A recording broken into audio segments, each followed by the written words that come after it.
Configuring a DNS server using SUSE Linux is an easy task given the YAST system tool unique to SUSE Linux. A wizard will walk us through the steps.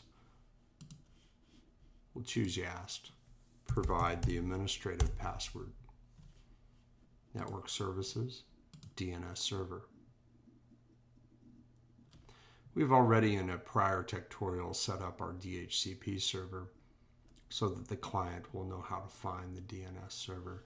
We do not want to use a forwarder, so we will disable the forwarder. And click Next. We will remove the ARPA master and create our own. dnet220.dnet is the domain that I made up for these tutorials. We'll add that master and edit it.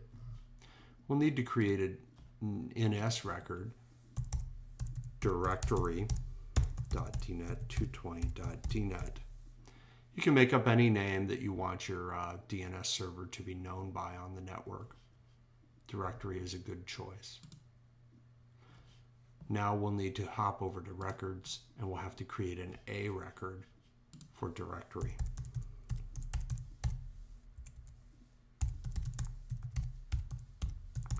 An A record will tie a name to an IP address. There should only be one A record for each IP address.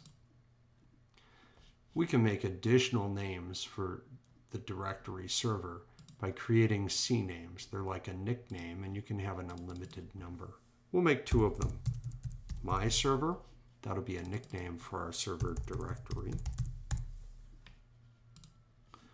And www, which is very useful if you're going to set up a web server, which we'll be doing here shortly in another tutorial.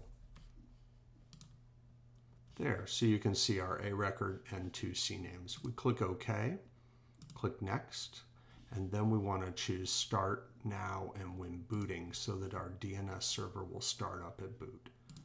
Click Finish, close out of YAST. And that's it for the server side. We'll go over to the Windows 7 client now.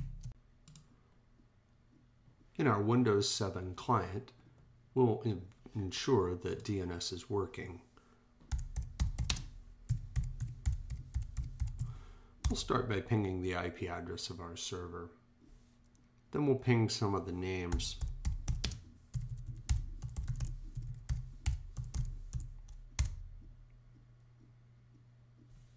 That was the www.